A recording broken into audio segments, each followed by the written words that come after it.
Self-love is so very deeply important to understand, because a lot of times when I ask people what does self-love mean to them, they say things like getting their nails done, going on a spa day, getting their hair done, and treating themselves. And although those things are, a part of self-love, it's so much deeper than that. It's so much deeper than just beautifying yourself.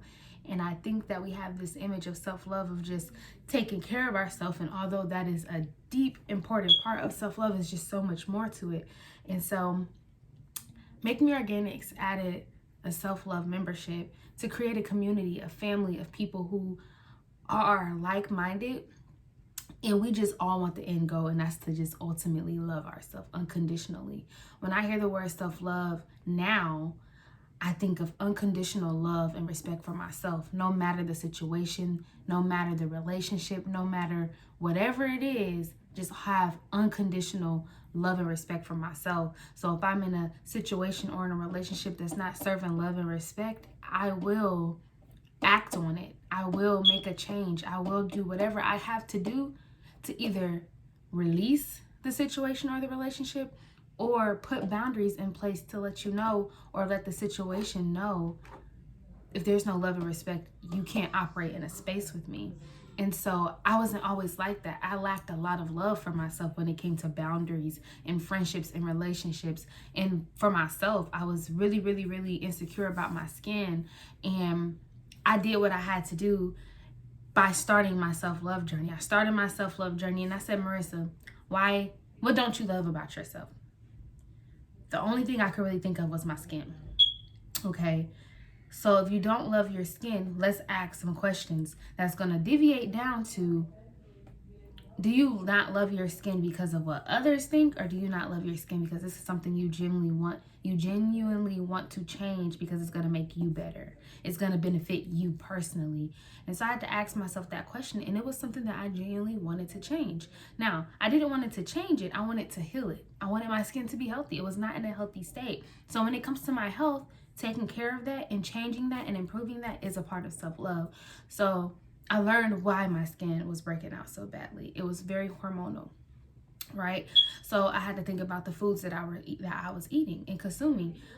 Foods, if you have hormonal acne or acne at all, majority of the time, foods with lots of hormones and sugars and all those things is what is deteriorating your skin and making it be unhealthy. So I said, okay, if I love myself, am I learning to love myself? And that's that one thing that I don't love about myself. What am I going to do to improve that? What am I going to do to change the situation? So I realized that I was lacking love.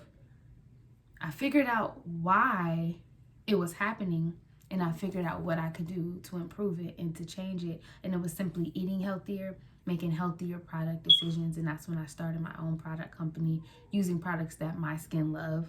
And just really understanding that if I don't love myself with acne, I'm not going to love myself without it.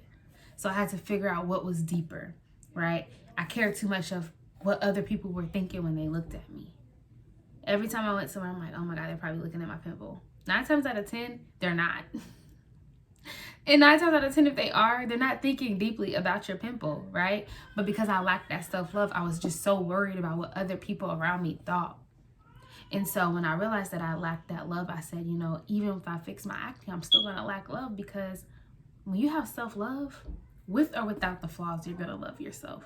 With or without the flaws, you're going to respect yourself, and you're going to demand that from everything and everyone around you. And so that's when I started doing the groundwork, the deep groundwork of self-love. And I learned so much. I learned that there's so many areas of self-love. That's why you can thrive in self-love in one area, but you can lack really lowly in another. I thrived in self-love when it came to confidence and speaking my truth and talking and speaking what I had to say. I thrive in that area, but I lacked boundaries in relationships. I felt like at times I had to settle for certain friendships and relationships because I wasn't going to get better because of my skin. So I know there's people who deal with that, and it may be a different situation. It might not be your skin that you feel that way for.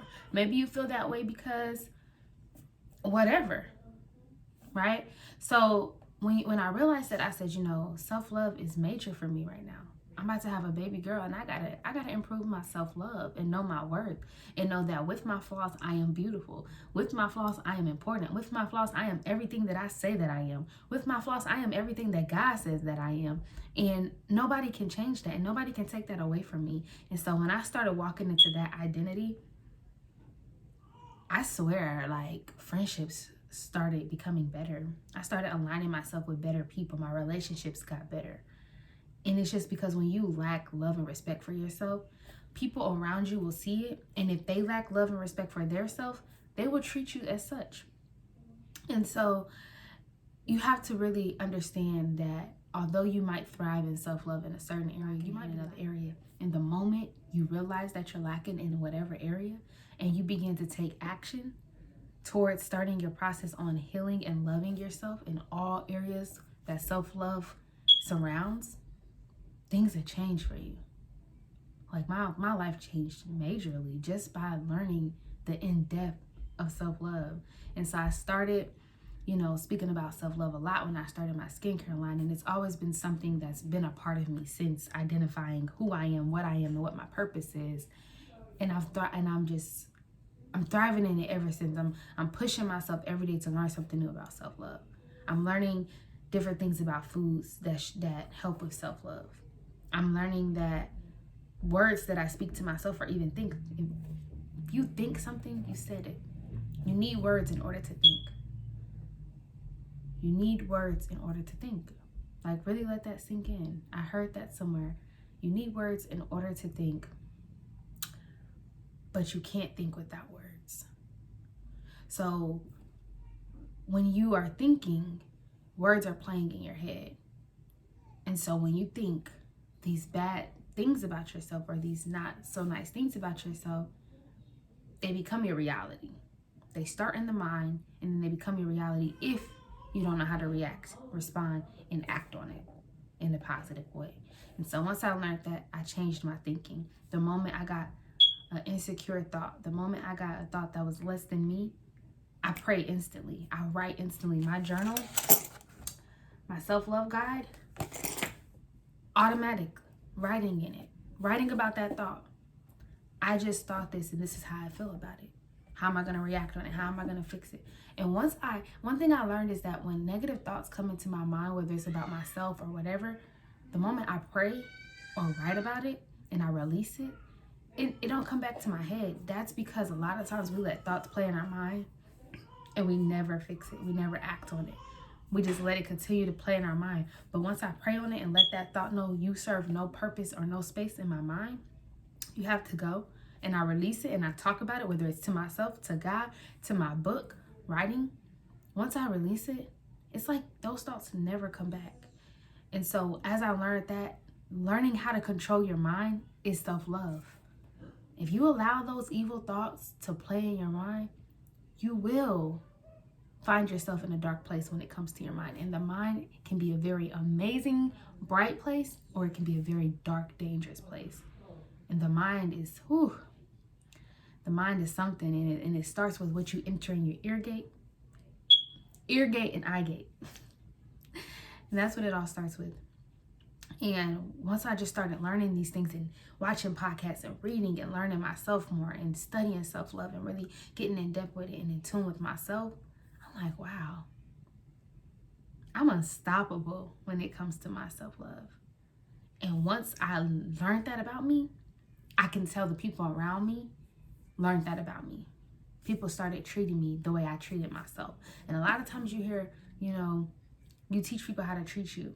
Don't take it so literal. Not actually teach them, but if people see you talk about yourself, I'm gonna give an example. Group of friends.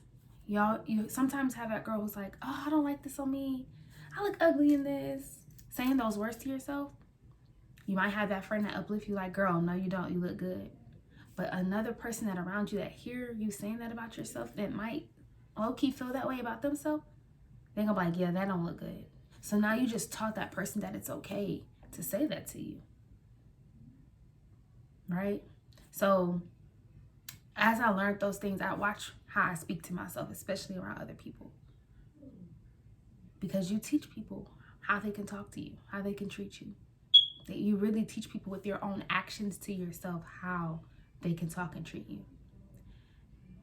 And last thing I'm going to say is self-love is really major to changing your life. The moment you learn your worth and you love and respect yourself unconditionally, meaning just because you might love this person, you are not going to allow them to disrespect and treat you mean or bad because you love yourself way more, right? And just knowing that sometimes, people are in their growing development. So it's not always that you have to cut a certain person off, but you just have to let them know, these are my boundaries. This is how you will treat me if you're going to remain in my life. This is how you will respect me if you're going to occur space in my area. And once I learned that, it was a great deal of a change in my life. And that's why I'm so big on self-love. That's why Make Me Organics pushes self-love. And we began our self-love membership to create a community of just a family, of us learning how to love ourselves, learning the depth of self-love, learning that it's deeper than just our appearance, that we got to start within. Because self-love is a home, and it's always been here. It's always been here. We just got to return home. Because as we grow in this world, we start caring about what people think, what people say. You might be in a relationship and a guy might do things to you that make you look at yourself in the mirror and think you're not worth it. What's wrong with you? You're not beautiful enough. Something might be wrong with you. It has to be because he keeps doing it to you. But deep inside it, what he's doing 9 times out of 10, it has all to do with him. Maybe he needs a self-love journey. But you have to make sure that you find your foundation in your self-love and know that you're worthy of love and respect in all areas of your life. Work, school, love life, friendships, parents, siblings, cousins, health. You're worth saying no to that candy bar and picking up a bowl of apples. You're worth that. You're worth saying, no, I'm not going to sit here and watch Netflix for 2 hours. I'm going to take an hour out of that and go work out, go take a walk, and I'll come watch Netflix for an hour. You're worth that. And it's all about decisions. And that's why I started the self-love community. So if you want to get in depth on how you can start your process to learning where you're lacking love in your life and how you can start the process of healing and growing and learning to love yourself, go ahead to makemeorganics.org and sign up for a consultation so we can figure out if Make Me Organic self-love community is for you and if it could actually help you and assist you with starting your journey. And I'm just so excited. This is something so deep and real to me. And I plan on helping so many people just start their journey. Just start. Learn to love yourself in every area.